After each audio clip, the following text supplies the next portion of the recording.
우리 자분들에게 다시 한번 인사하겠습니다. 하나님이 당신과 함께 하십니다. 아멘이십니까? 2부 예배는 참 은혜가 있는 게 여러분이 이렇게 인사할 때 이게 본당을 울려요. 1부 예배 때는 울리지가 않아요. 근데요, 1부 예배 때도요, 그 몇몇의 사람들의 그 예배하는 열정은요, 하나님이 받으시기에 합당한 예배인 줄로 믿습니다.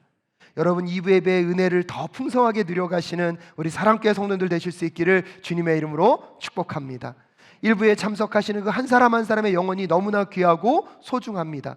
그래서 여러분들 1부 예배를 위해서도 기도해 주시고, 우리 사랑교회 오후 예배가 재개되고 있는데 그 오후 예배를 위해서도 끊임없이 기도해 주실 수 있었으면 좋겠습니다. 2023년 신년 감사 예배를 또 여러분 앞에 이렇게 함께 드리게 하심에 감사합니다. 우리 장로님께서 기도해 주셨는데 벌써 제가 이 교회에 온 지 횟수로는 5년째가 되더라고요. 그 5년째 시작점에서 여러분과 예배하는 이 시간, 특별히 올해는 우리 사랑교회에 또 다른 의미가 있는 게 창립 40주년을 맞이하는 해입니다. 교회가 처음 하나님의 은혜 가운데 세워지고 40년의 시간이 흘러왔습니다. 영적 아이에서 영적 청년으로, 이제 영적 성인으로 나아가는 그 단계에서 우리 사랑교회가 2023년이 한 걸음 더 성숙하고 또 한 걸음 더 하나님께 나아가는 한 해가 되실 수 있기를 주님의 이름으로 축복합니다. 그래서 우리 송구영신 예배를 드리면서 이사야 41장 말씀을 통하여서 하나님 안에서 내가 누구인지를 잊지 맙시다. 어떠한 상황 속에서도 두려워하지 마시기를 주님의 이름으로 축복합니다. 왜 그렇습니까? 하나님이 하나님의 의로운 손으로 여러분을 붙잡고 계시기 때문입니다. 그러기에 하나님께서 우리를 사용해 주실 때까지 좌절하지도 마십시오. 무엇보다 한 걸음 더 나아가서 하나님이 이 땅 가운데 시작하신 그 하나님 나라의 그 새 창조의 역사를 우리를 통하여서 이루실 그날을 소망하며 나아가는 우리 모두가 될 수 있기를 간절히 소원합니다. 이제 그 이스라엘 민족들이 이제 하나님의 약속하신 땅으로 돌아오는 여정의 이야기가 오늘 여러분과 함께 읽은 느헤미야의 이야기입니다. 그래서 사랑교회는 2023년 이제 무슨 주제로 시작합니까? 우리 함께 읽어볼까요? 무너진 성벽을 재건하라. 하나님께서 우리에게 주신 사명으로 알고 2023년 우리의 주변 가운데 무너져 있는 영적 성벽들이 재건되어지는 역사가 있을 수 있기를 간절히 소원합니다. 특별히 무엇보다도 리처치, 비처치, 영어를 써서 죄송한데요, 교회에 대해서 다시 묵상하고 하나님이 우리에게 주신 교회가 무엇을 의미하는지, 그 교회를 통해서 하나님이 무엇을 이루길 원하시는지를 다시 회복하는 해가 될 수 있기를 간절히 소원합니다. 또한 이제는 교회가 되어서 이 땅 가운데 하나님의 교회됨에 대한 삶의 모습이 우리 성도님들 통하여서 이 세상 가운데 흘러갈 수 있는 2023년이 되실 수 있기를 간절히 소망합니다. 그런 점에서 오늘 느헤미야의 말씀이 우리 성도님들의 말씀 속에, 마음과 심령 속에 새롭게 다가오실 수 있기를 바랍니다. 기원전 722년에 북이스라엘이 아수르에 의해서 멸망하게 됩니다. 그리고 기원전 586년에 남유다가 바벨론에 의해서 멸망됨으로 인하여서 여러분, 이 이스라엘은 이제 완전히 나라를 잃어버리고 각지로 흩어지게 됩니다.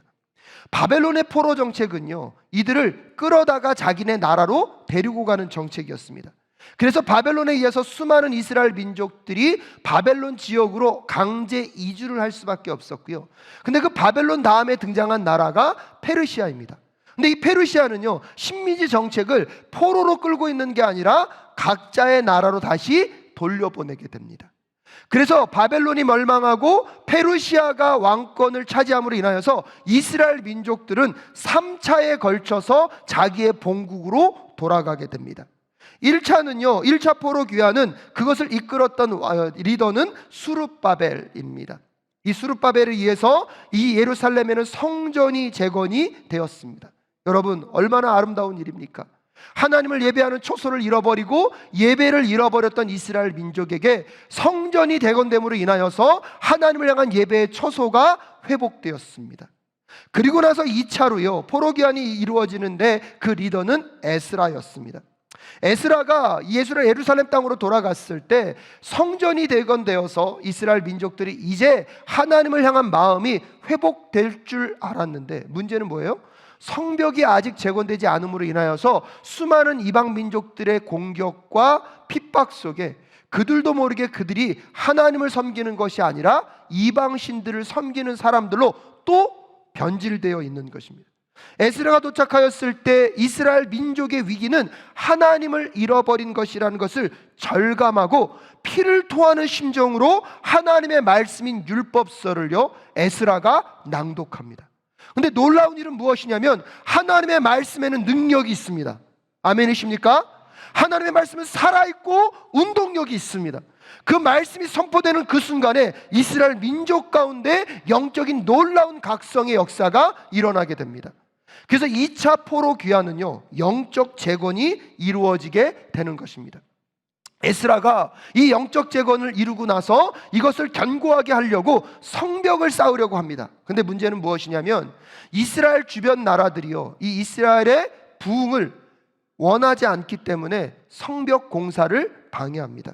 그래서 그 성벽 공사가 이루어지지 않음으로 인하여서 결국 이스라엘은 또 어려움과 힘겨움을 지나가고 있습니다. 오늘 여러분과 함께 읽은 본문의 배경은요 이 시대를 지나가고 있는 것입니다. 특별히 오늘 1절 말씀 함께 읽겠습니다. 시작. 하가라의 아들 느헤미야가 한 말이다.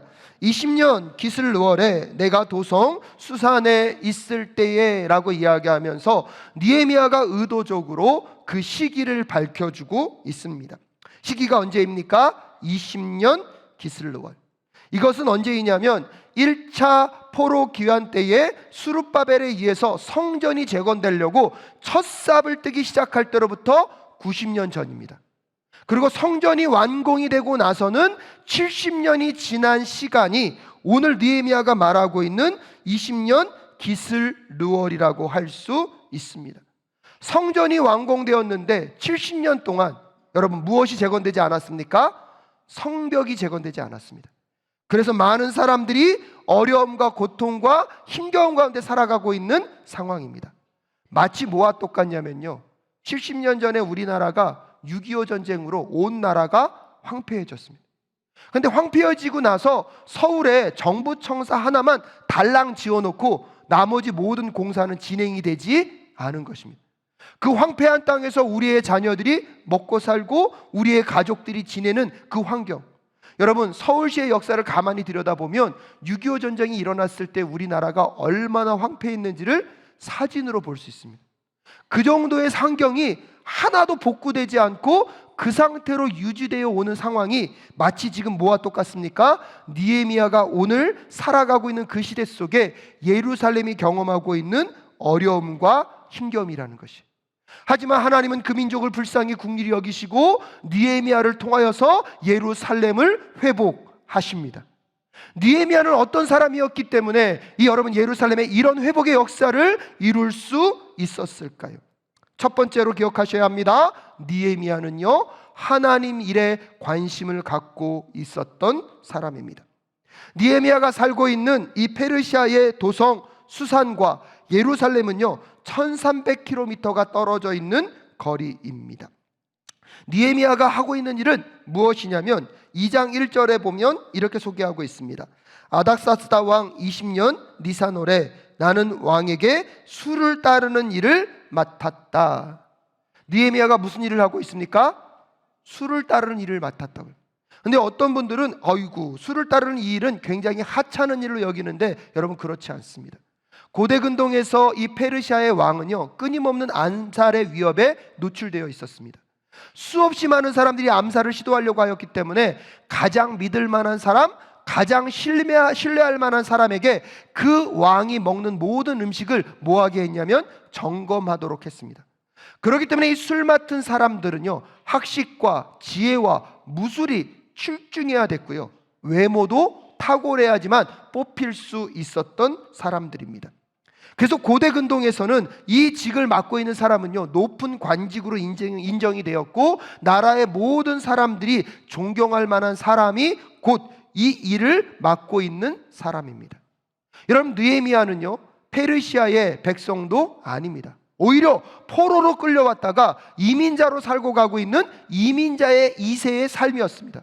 그런데요, 그 이민자임에도 불구하고 한 나라의 왕에 가장 가까운 곳에서 측근으로 활동할 수 있을 정도로 느헤미야는 성공한 사람이었고, 세상 사람 누구나 보더라도 부러워했던 사람이 바로 이 느헤미야였습니다. 아무 일을 하지 않아도, 어떤 것에 관심을 두지 않아도 그냥 이 삶만 유지해도 느헤미야 혼자, 아니요, 그의 가정은요 평안하게, 넉넉하게, 풍성하게 살아갈 수 있었을 것입니다. 근데 놀라운 것은 느헤미야는 그 삶의 안정을 유지하는 것에 그의 마음을 둔 것이 아니라 그가 살고 있는 그 땅으로부터 1300km나 떨어져 있는 예루살렘의 상황과 처지를 궁금해하고 있습니다. 오늘 본문 2절 말씀 함께 읽겠습니다. 시작. 나의 형제 가운데 하나인 하나니가 다른 사람들과 함께 유다에서 왔기에 이리로 살펴보지 않고 그곳에 남아있는 유다 사람들은 어떠한지, 예루살렘의 형편은 어떠한지를 물어보았다라고 이야기하고 있습니다. 그의 가족, 그의 형제가 1300km나 되는 여정을 걸어왔습니다. 당연히 가서 안부를 묻고 수고했다, 어디 아픈 곳은 없냐, 고생했다라고 말하는 것은 너무나 자연스러운 일입니다. 거기까지만 끝내도 느헤미야에게 누구도 뭐라고 하지 않을 것입니다. 근데 여러분, 느헤미야는요 그 형제를 만난 것뿐만 아니라 2절 후반절에 보면 어떻게 표현하고 있습니까? 그곳에 남아있는 유다 사람들은 어떠한지, 예루살렘의 형편은 어떠한지를 물어보고 있었다는 것입니다. 왜요? 느헤미야에게는 그 예루살렘의 사람들의 이야기가 궁금했다는 거예요. 관심을 갖고 있었다는 거예요. 저는요 이 관심은요 하나님이 느헤미야에게 주신 영적 관심이라고 생각합니다. 그 영적 관심이 그의 마음 가운데 들어오니까요, 그 이스라엘 백성들의 삶이 자꾸 영적 부담감으로 그의 마음을 채우고 또 채웁니다. 외면할 수 없습니다. 왜요? 하나님의 일이기 때문입니다. 여러분, 현실에 대한 무지는요 가끔씩 의도적일 때가 있습니다. 왜요? 알면 피곤해지니까. 그걸 알면 도와줘야 되고, 알면 해야 하니까 의도적으로 알고 싶지 않은 것이 우리들의 마음 가운데 있지는 않습니까? 여러분의 주변을 돌아보십시오. 지금도 하나님이 일하고 계신 현장은 여러분 주변에 있는 줄로 믿습니다. 근데 의도적으로 우리는요 그 부담감을 갖고 싶지 않아 합니다. 쳐다보고 싶지 않아 합니다. 왜요? 나중에 하나님 앞에 가면 뭐라고 말할 수 있어요? 하나님, 몰라서 그랬습니다. 하지만 여러분, 2023년 이 핑계가 사라질 수 있기를 주님의 이름으로 축복합니다. 사랑교회 오셨습니다. 누가 보내셨습니까? 대답하십시오. 누가 보내셨습니까? 이 사랑교회에 하나님의 일하시는 현장이 반드시 있는 줄로 믿습니다. 그런데 혹시 여러분 알고 싶지 않아 하고 계시지는 않습니까? 보고 싶지 않아 하고 계시지는 않습니까? 하나님이 여러분에게 주시는 그 영적 관심, 영적 부담감을 피해가지 않는 우리 모두가 될 수 있기를 간절히 소원합니다. 사랑교회를요 이 하울곡당이 하나님이 주셨습니다. 그렇다면 이 하울곡당을, 이 사랑교회를 통하여서 하나님이 풀어가고 이끌어가길 원하시는 그 내용이 있는 줄로 믿습니다. 사랑교회가 좀 더 힘들어지고 어려워진다 할지라도 우리가 하나님의 그 영적 부담감과 그 영적 관심을 피해가지 않는 교회 될 수 있기를 간절히 소원합니다.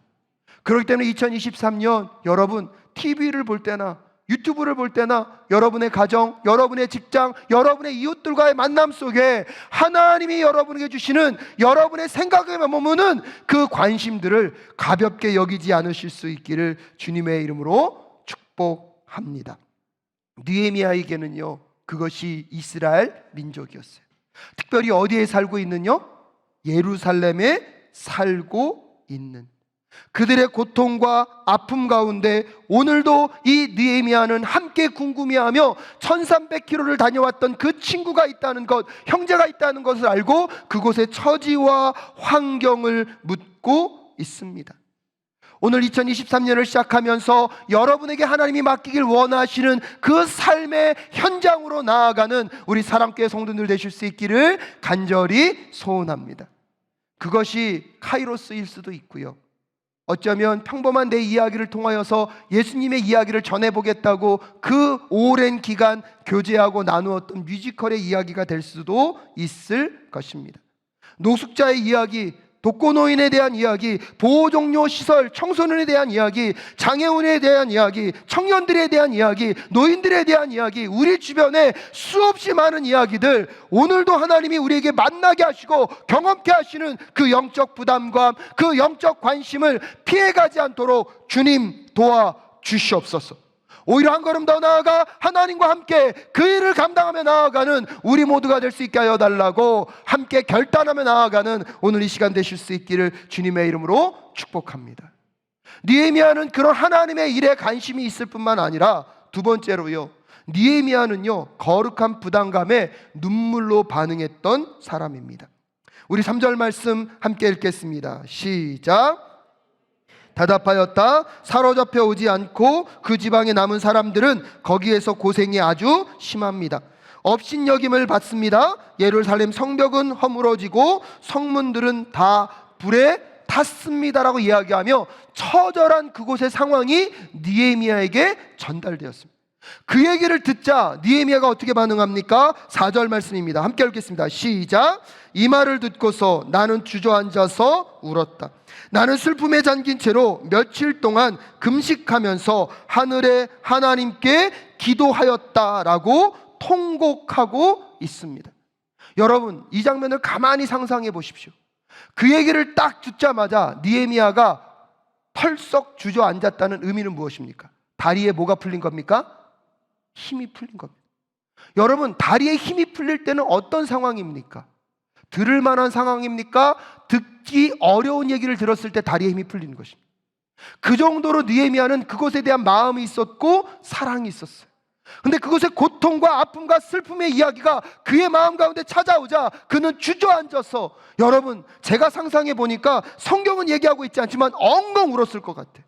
소리를 지르며 목 놓아 울고 또 울면서 그들의 아픔과 고통을 누구의 아픔처럼요? 자기의 아픔처럼 끌어안고 눈물을 흘렸던 오늘 이 느헤미야의 눈물이 있었기에 이스라엘 민족에게는 성벽 재건이라는 놀라운 역사가 일어날 수 있었습니다. 여러분, 이 느헤미야의 눈물이 왜 중요하냐면 첫 번째로요, 이 느헤미야의 눈물은요 하나님을 위한 눈물이었기 때문입니다. 오늘 3절에서 여러분 기억해 보십시오. 하나님이 예루살렘 성벽이 허물어진 상황을 그에게 알려주었습니다. 이스라엘 민족에게 성벽이 무너졌다는 것은 여러분 무엇을 의미하는지 아십니까? 그 당시 고대 근동에서 성벽이 세워진다는 것은 한 나라가 독립성을 갖고 있다는 의미입니다. 그렇기 때문에 이 성벽이 세워졌다는 것은 독립성을 갖고 있음과 동시에 그 나라에 뭐가 있다는 거예요? 자존심이 세워졌다는 거예요. 근데 반대로 여러분, 성벽이 무너졌다는 것은 무엇을 의미합니까? 독립성을 잃어버렸고 그 나라에 무엇이 무너졌다는 것입니까? 자존심이 무너졌다는 것입니다. 근데 여러분, 느헤미야가 그것 때문에 울을 때 그의 마음 가운데 인간적인 감정에만 머문 것이 아니라 지금 이 예루살렘은요 누구의 백성? 하나님의 백성. 누구의 나라? 하나님의 나라. 그 나라의 성벽이 무너졌다는 것, 누구의 성벽이 무너진 것입니까? 여러분, 그 나라의 자존심이 무너졌다는 것, 누구의 자존심이 무너지신 것입니까? 여러분, 느헤미야는 그것을 알고 있었던 것입니다. 그러기에 성벽이 무너진 것을 하나님의 성벽이 무너진 것처럼 생각하고, 여러분, 그 땅의 고통이 하나님의 고통이라고 생각하고 오늘 눈물을 흘리는 그 느헤미야의 눈물이 오늘 우리의 눈물 될 수 있기를 간절히 소원합니다. 내 삶의 고통과 어려움 때문에 눈물 흘리는 자들이 아니라 2023년 우리 사랑교회와 성도님들은 하나님의 영광과 하나님을 위하여서 눈물을 흘릴 줄 아는 우리 모두가 될 수 있기를 간절히 소원합니다. 이곳에 함께 예배하고 있는 우리의 자녀들에게도 부탁하고 싶습니다. 여러분의 성공과 성취만을 위하여 땀과 눈물을 흘리는 자들이 아니라 하나님을 위하여서, 하나님의 영광과 하나님의 명예를 위하여서 여러분의 땀과 눈물을 흘리는 세대가 될 수 있기를 주님의 이름으로 축복합니다. 그 하나님을 위한 눈물이었기 때문에 두 번째로 느헤미야의 눈물은요, 위로의 눈물이 될 수 있었습니다. 느헤미야라는 이름의 뜻은요, 하나님이 위로하셨다라는 뜻입니다. 느헤미야가요, 그 1300km 떨어져 있는 이스라엘 예루살렘 성을 살아가고 있는 민족들을 향한 관심으로 눈물을 흘리자, 여러분, 지금부터 이제 다음 주부터 느헤미야가 어떻게 성벽을 재건해 가는지를 우리는 확인하게 될 것입니다. 오늘 1300km 떨어져 있는 그곳에서 하나님 때문에 눈물을 흘렸던 그 느헤미야의 눈물 때문에 그 먼 곳에 있는 예루살렘의 백성들에게는 하나님의 위로가 시작되고 있다는 것을 믿음으로 바라보실 수 있기를 간절히 소원합니다. 말씀을 준비하면서요, 참 저는 그게 감동이 되더라고요. 느헤미야가 살고 있는 이 페르시아와 예루살렘은 얼마나 떨어져 있다고요? 1300km. 여러분, 여기서 느헤미야가 울고 있습니다.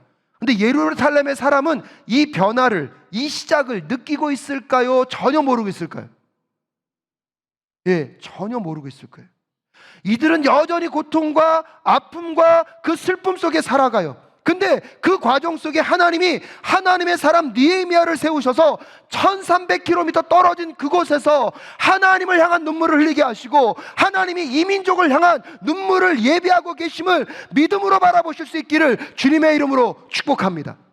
왜 이게 중요합니까? 오늘 여러분의 삶에 어떤 어려움과 슬픔과 고통이 있습니까?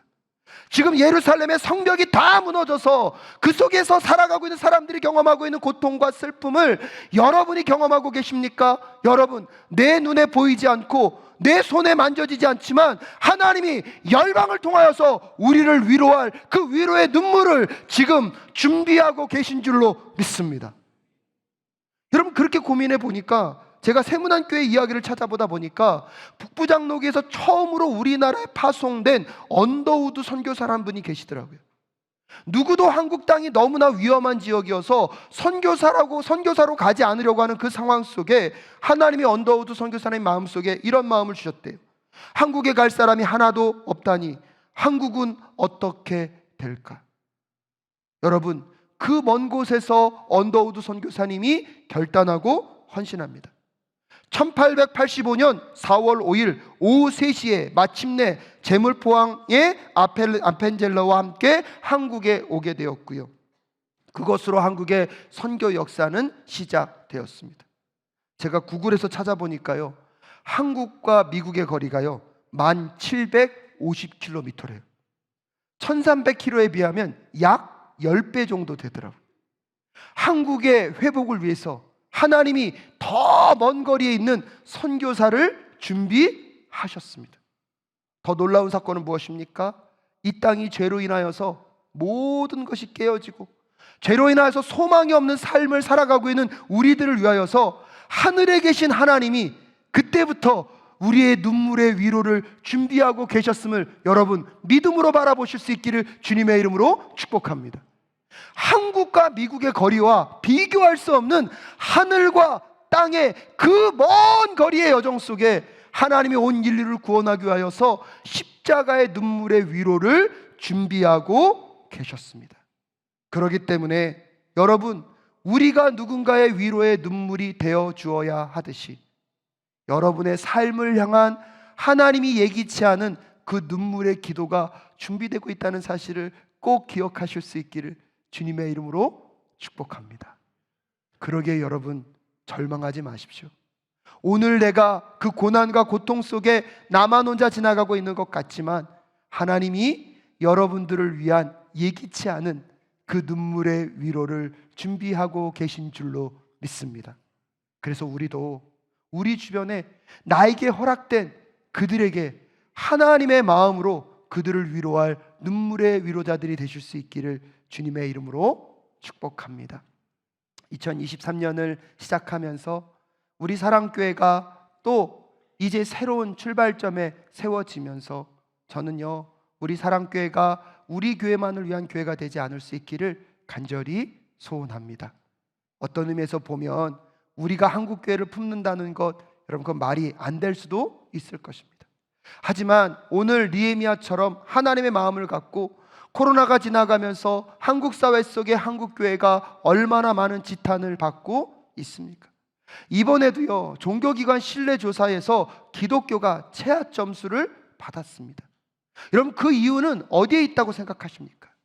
이제 우리 사랑교회가 모든 것을 다 회복시킬 수는 없지만 하나님, 우리 사랑교회뿐만 아니라 이 한국교회의 명예회복을 위하여서, 하나님의 영광과 나라를 위하여서 한국교회 회복의 한 모퉁이 우리 교회가 감당할 수 있도록 주님 도와주시옵소서.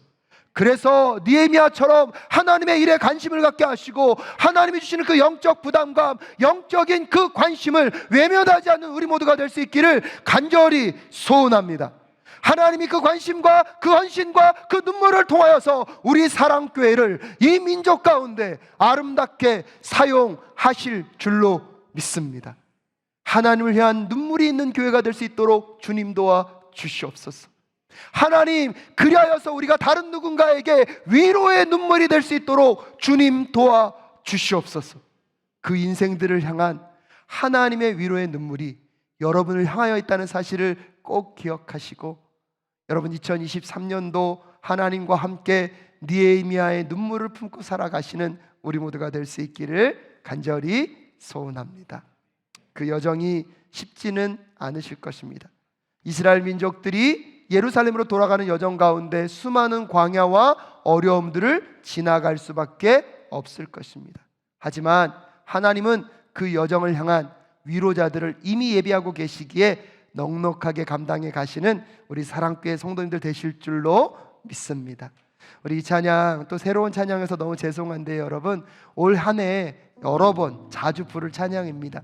가사를 음미하시면서 이 찬양을 묵상하시고 2023년 우리 사랑교회가 무너진 성벽을 재건할 수 있도록 주님 도와 주시옵소서. 이 하울곡 땅에 우리 가정과 우리의 사업터와 우리 이웃들을 보호할 수 있는 그 영적인 성벽을 재건할 수 있도록 사용하여 주시옵소서. 그러기에 우리에게 느헤미야의 눈물을 허락하시고 그 느헤미야의 눈물을 흘려가며 하나님의 아름다운 영광스러운 나라를 이뤄갈 수 있게 하여 달라고 우리